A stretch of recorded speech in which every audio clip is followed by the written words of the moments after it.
Theophilus Anani, so the best media school in Ghana there, and a too much multimedia college. If we say a band equipment apapa, a chair for a quadruple awadisium, any air conditioned room there, the band media law, advertising, camera handling, and a marketing there. And then a location of a coffee pipe junction. Fanamba ne boasio, na wankasa frɛ. Na obi anda da wa, na me mo bi nkasa me frama. Wankasa frɛ, abati bi.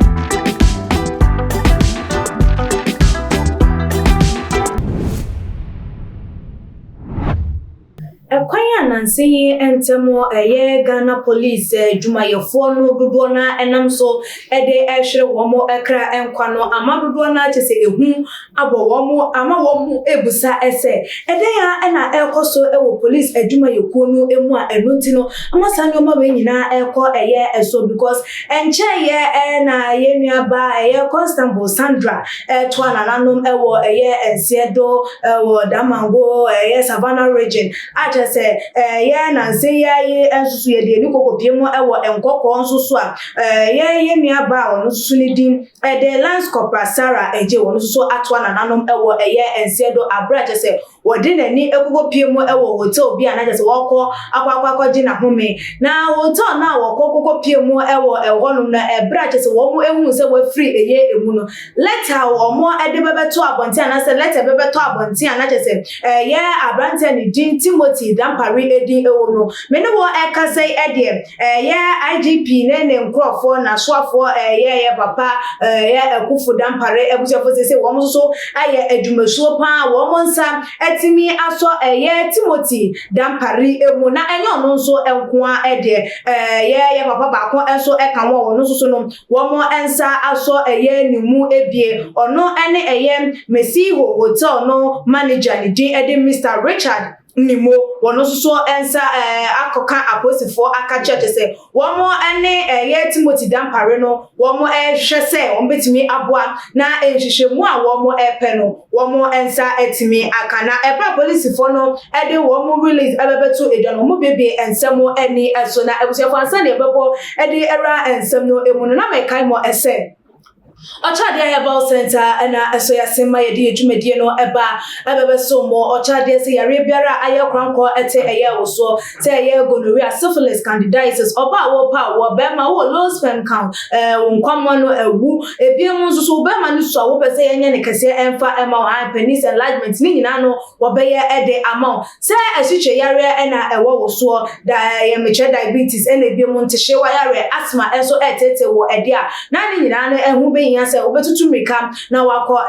ochade na so Dansoman ana say tamale betimi so fa ne number screen no so na woni no edi enkita ehu na abusuafo aposifo edi womo ensem ebebetu edwa no womo echiremu ana chesem nua ba na say Lance Corporal Sarah ejeyi obra okokopie mu hotel hono na nsa na woko na chesem woloke Timothy Dampari edeshe wonu ankasa ne dem ena ka wo yusuo no nso wo ye dem wo tu sa ka no ede ekwo ye hotel hono mu achese ni nyina nam ka wo di obie na se ka no akwakwa kopie mu ewo nipa na wo de ne ka no ehonum asese no na aposifo no wo mo ani edi echi se wo mo ehwe se sa nipa no wo mo nsa ebetimi aka no esanse wo mo echiremu a wo mo frɛ nipa no wo mo ye no chese onipa ne peke ye no so ntimi afa ne din antu edwa na wanfa ne din antu edwa de wo kan nyina ene se Sarah ejeyi edenika eka wode no no enunti ena nam so amana baba befa saka no ede ahye anan enti chese kana wode na no enti ena waba befa ka no na no ena ma aposifo anasa dodo na ehu ne se betimi aba se nipa na wode ne ka no ena bia ebo pa ema wo mu ekokodi abaya no ebone ewo ehono mu because o monti asese because of a car abaya ni di enti no bekwa koloke no ho ade ahye hotel se wonu a eku no ho ewo hono na ebusuafo se dia aposifo no ede wo mo ensem no etu edwa no mo ma me kwan na menkenkan bi emma mo se Further to the press release issued by the Eastern Regional Police Command dated 8 August, the Public Affairs Directorate's national headquarters would like to affirm that 2 suspects, namely Timothy Dampare, 50,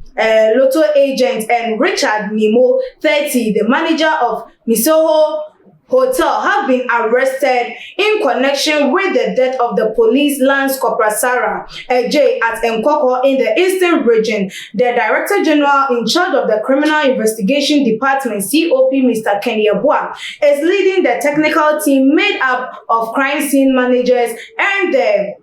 homicide unit to unravel the death of the policewoman. Primary investigation established the following sequence of events. The Lance Corporal Sarah Ejay left home, leaving the boyfriend Timothy Dampare under lock at her apartment at Nkoko on Saturday, 7th August 2021. The deceased alone then drove a car Hyundai Elantra with registration number GE 331-19 belonging to Timothy Dampare to Misoho Hotel near Nkoko around 12 p.m. for a short day. At around 7 p.m. the same day, the hotel manager Richard Nimo decided to check the deceased when he noticed there was no activity in the room. On entering the room, he found the deceased lying on the floor. Now, Ebusiafo said and some no no. Now, Wasanso Etwasu Ebiemo said the hotel manager then reported the incident to the police,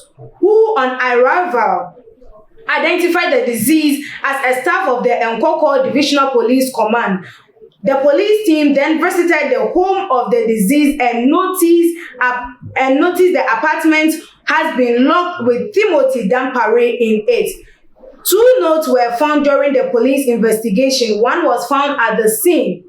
and of the alleged murder, and the other on the balcony of the house of the lady. No and someone one more a day na was so to ebiemu na chese was say the note read, "Dear Mr. Dampare, dear Mr. Timothy Dampare, I told you I owe people money and you decided to help me, and you have been with me in the house for 1 week now and you have refused to help me. So if anything happens, you have caused it." The police called the deceased mobile phone. An unknown number, male voice, answered the police call that the deceased owed him an amount of 28,000 Ghana cedis. Hence, the seizure of the Hyundai Elantra vehicle. And no any a year and so much as a position no ede atu edwa. I just one more friend. Near balance corporate Sandra Ejay no. Nipa wo fa phone no eche man I just say Sandra ede ne car 28,000 Ghana cedis. Enunti ena ama ene de car na wo 2 year Timothy Dampare ede a wo de gogo pie mu wo hotel no. Wa ba aba be de aba be fa na dem. Enti eno na gina so amadodo na e ka se wo timi be fa ye ka no e wo hotel honum abra hotel for ntimi ehunu se nipa sumasi e na e ba be fa ka no e de aden e le betimi aba se wono a e na ayede akun ye nuaba Sarah Ejay no na ebusiafo se da posifo no e kan wo mo ani edi ensem no achi se hotel manager ye papa Mr. Richard Nimo e na ebiemo enso ye Timothy Dampare ani din e bebe piemo e wo abaya no ne letter wo jan wo no wo mo e wo posifo akachi esese no ene eye update aba e de afa eye Lance Corporal Sarah Ejay ni wo no e ho wadwentwefa ensemi e ho no na asa wo susu wo bibi e kan wo so betimi de ato edwa tuma GH comment section, like a videos not share on all the social media platforms and so media ene ekria sikapa that's ne yebasan edi ehia ebi maka.